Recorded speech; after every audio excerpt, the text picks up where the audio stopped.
I think today might be the day. The day where we finally take Goldie Hawn to the track. I've been teasing it for a long time, probably a couple months easily now.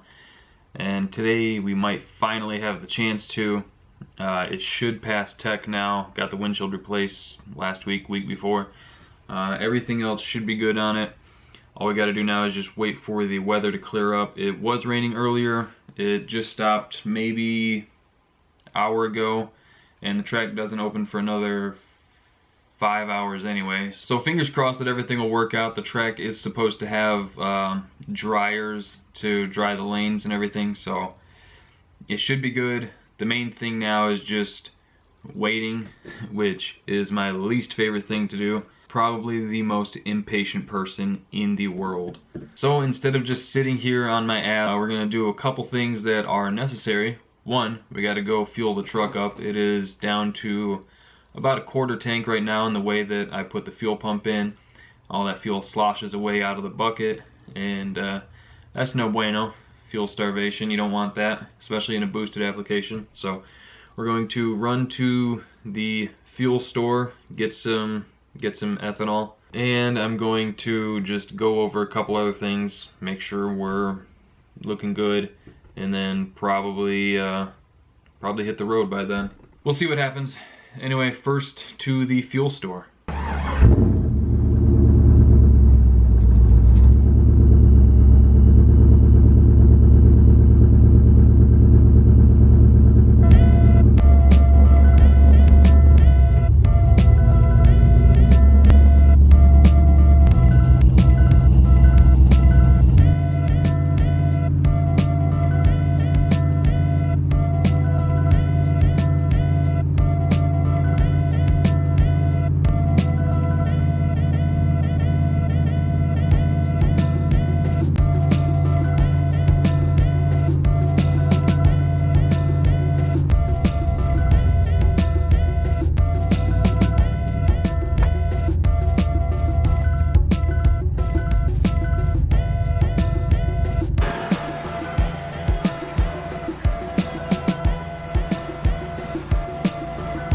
Left the gas station, filled it up, and now I can tell you guys, what's up, dude?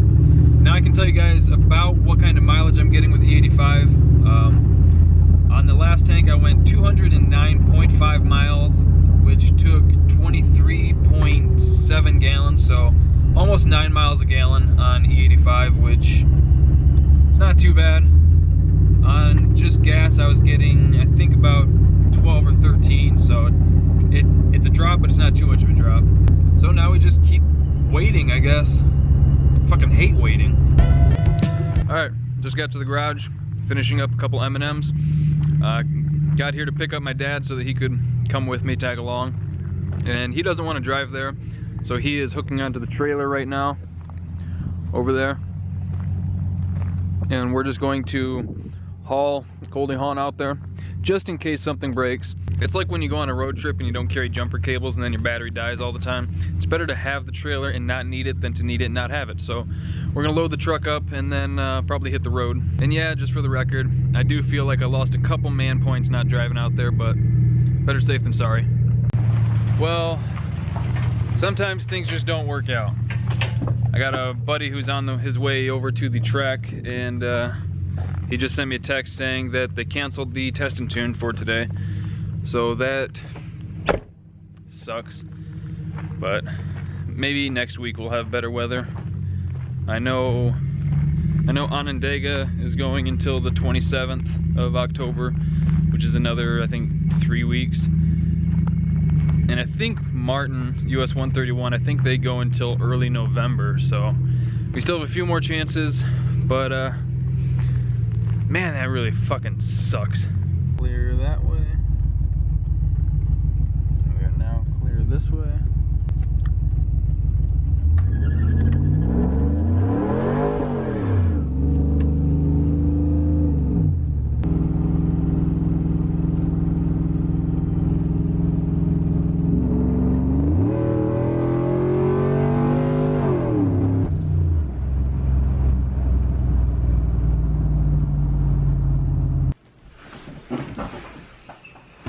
Man, that sucks. It's It's literally 4 hours later and I'm still upset about the track canceling the event. Which, I mean, you can't really blame them. It's a whole safety thing, but man, it sucks. This is the main reason why I don't like actually making plans, because shit can always go sideways.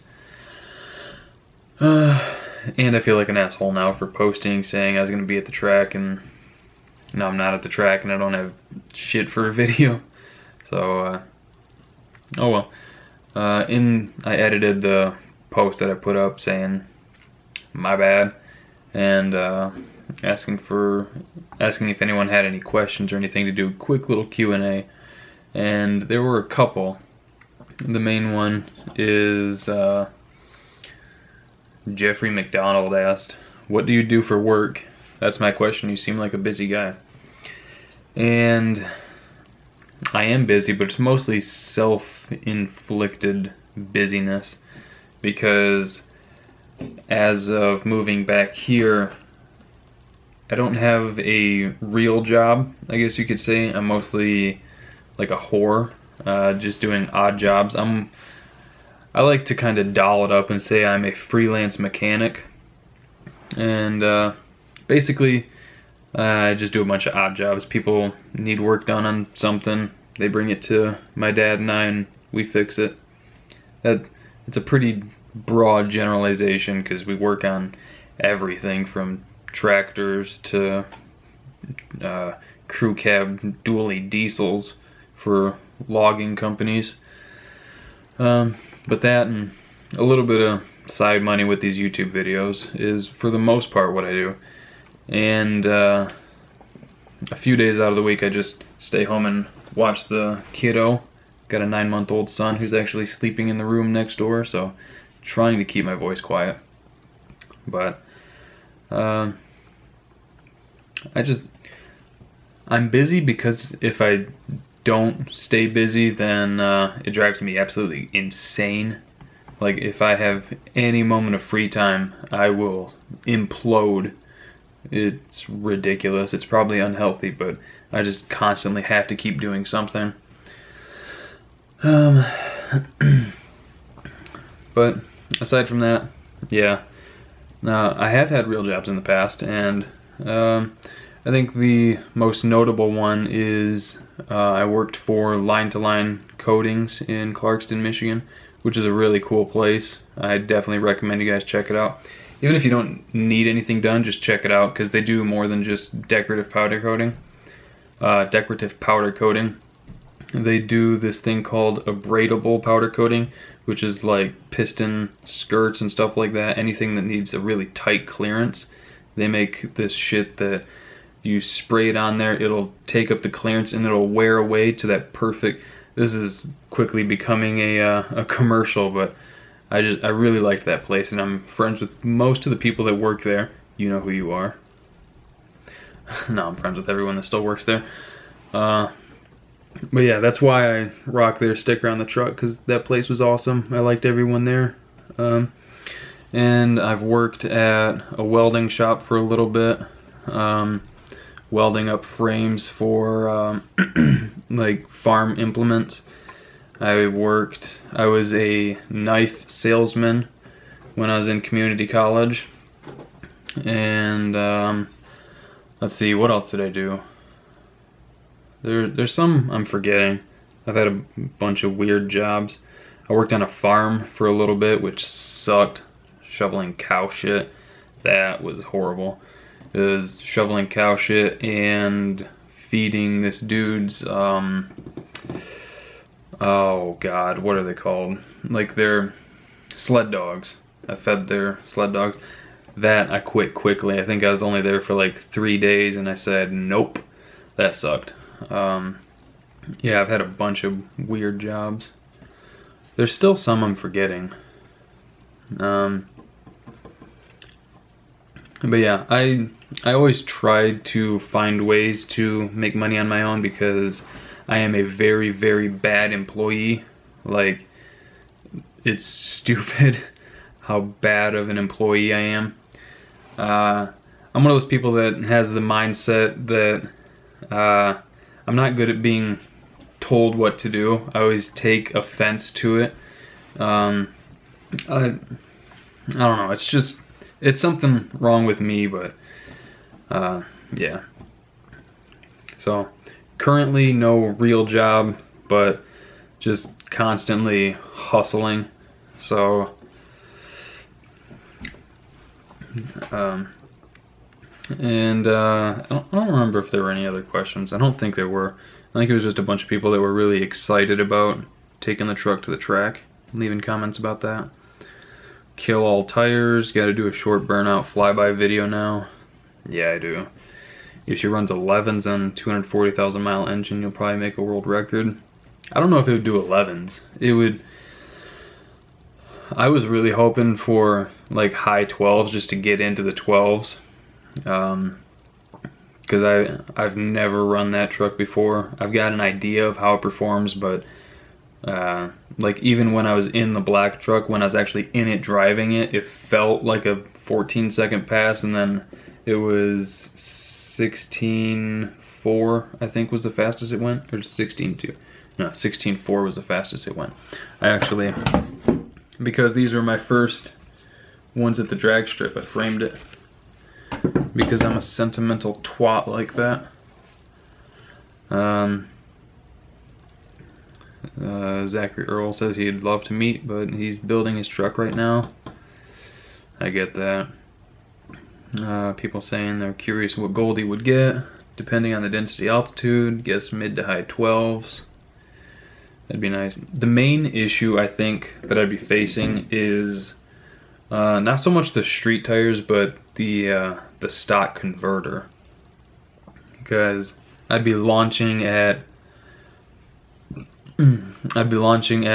about 1100 RPM, and basically just rolling into the throttle, not actually going flat out. But I think that high 12s is doable the way it's set up right now. And another thing that I've realized the past week or so, I really do not like those traction bars. Like, they work fine, the way that it's flattening out part of the leaf spring that it clamps to, I hate that. So I am going to eventually get the Speed Engineering ones. I would get the Caltrax because they're, I think, like 30 or 40 bucks more for actual Caltrax. But I don't want to have to actually take the spring apart, because I think you have to, I think that one piece is one piece, and you have to get through one of the bolts or something like that. I don't remember off the top of my head. But the Speed Engineering one actually clamps around the spring pack, which I thought was really sweet. Dude from Canada. I sold a motorcycle to a dude in Canada. That was another thing that I did for a while. Still kind of have to. Haven't done in the last year. Is just my dad and I would buy cheap, beat up old, typically 80s motorcycles nobody wanted. You could pick them up for like 200 bucks all over the place. We'd get them back, tear them down, powder coat everything, chop it up, build it into something pretty cool, and then flip it. We did that. I think that was pretty much my full-time gig for about 4 years. 4 or 5 years. No, about 4 years. And I sold one of them to a pediatrician in Ontario. Dude was just covered in tattoos. He was a cool motherfucker too. He met me in Detroit when I lived out in that area.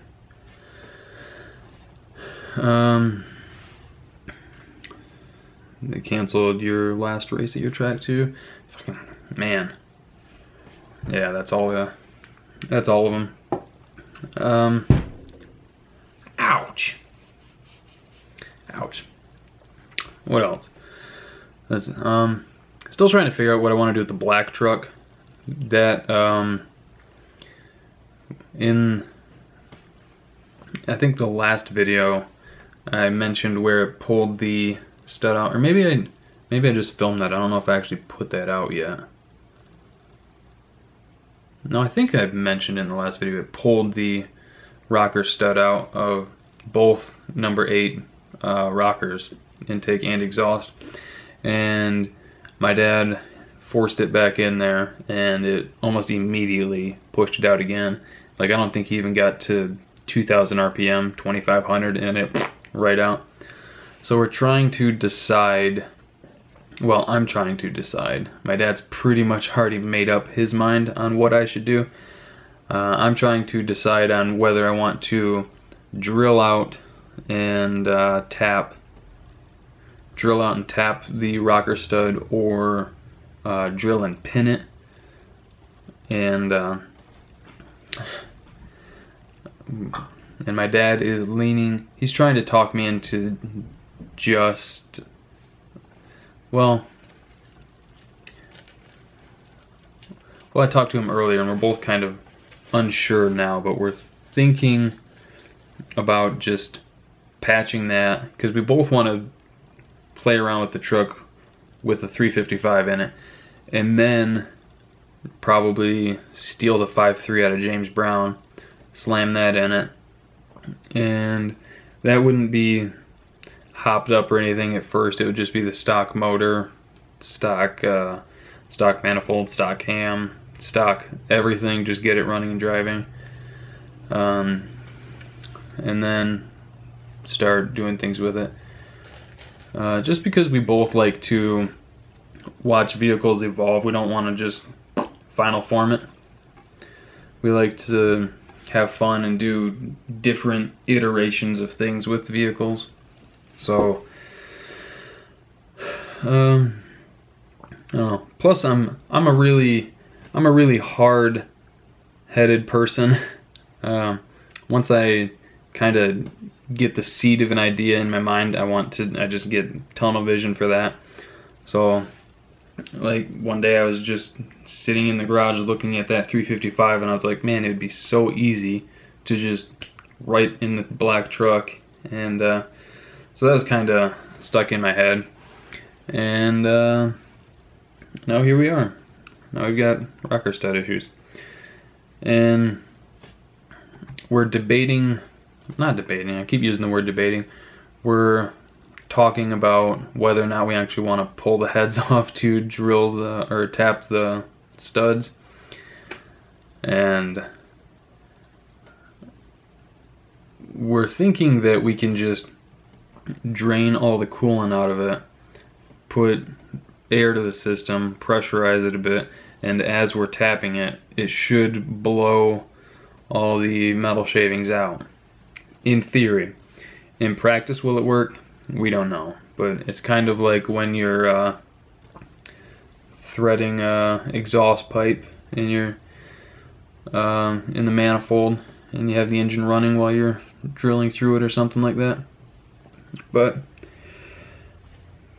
I don't know. We both want to play around with the 355 before doing anything else. Just because it's like we had the stock 350 in it, and then a more traditional 355. I believe it's the stock rotating assembly, just different pistons, but I don't know for sure. I know it's stock stroke. I know that for sure. It is bored 30 over, obviously 355. I'm estimating the compression to be in the neighborhood of 10 to 1.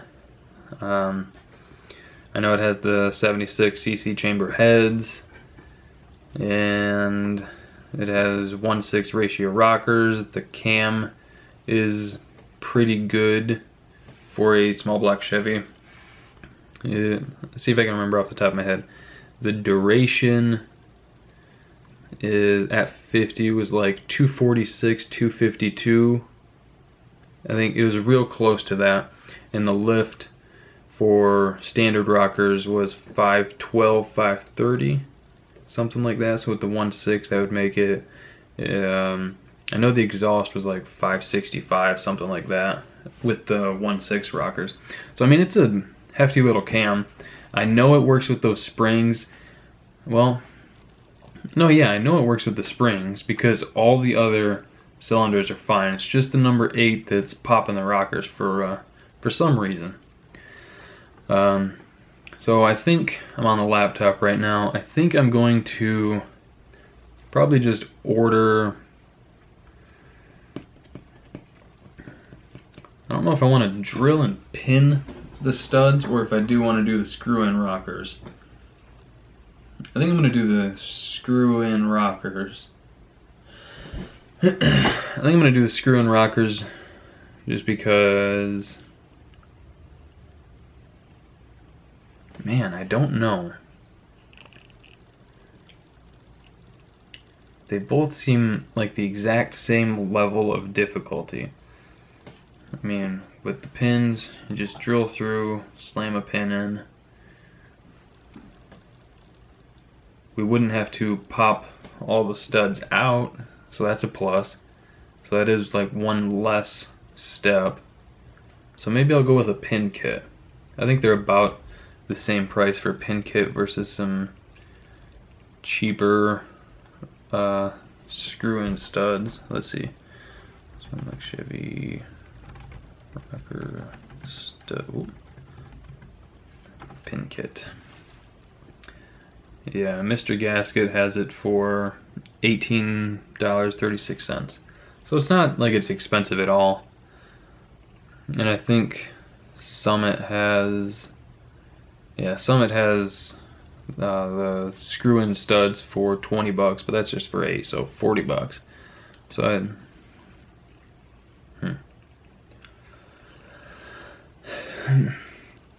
yeah, for 20 bucks, slam the pins in, get the thing running again, enjoy it for the little bit of time we have left before it starts snowing, and then I'll probably throw the 5.3 in it. Well, I'd like to work on James Brown this winter. Like, that was a real goal. I guess I could do both. Could probably take the motor out of James Brown, which I really appreciate that there's some of you out there that actually like that car, because that's probably my favorite car right now that I own. So yeah, I'll take the 5.3 out of James Brown. I'll leave the 4L80 in it. I'll take the 5.3, put that in the black truck.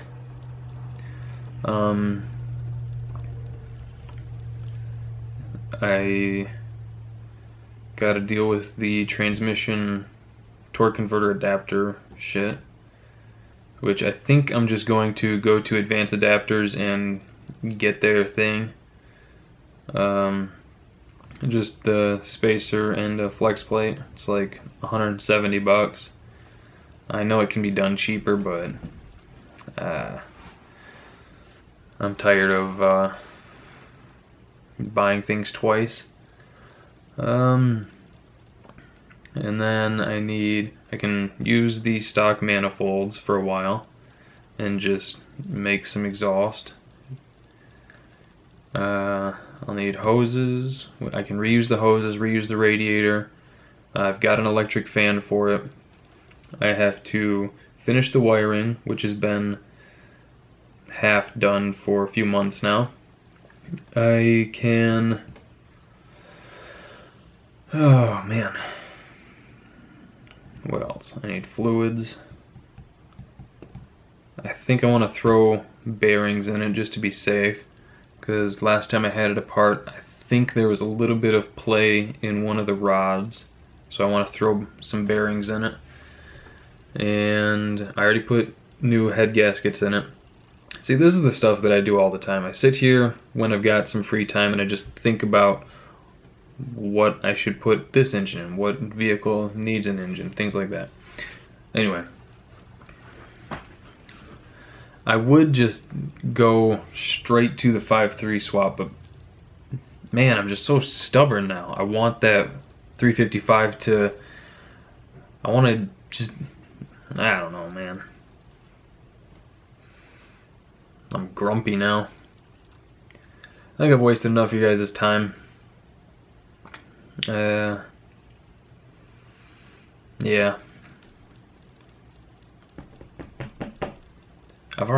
Damn it, man. I've already made such a big deal about putting the 355 in it. I'm so stubborn. I don't want to backtrack and be like, with my tail between my legs, be like, oh, we'll LS swap it. You guys were right. That's like the main driving force to keep working on the 355. I don't want to be wrong. Oh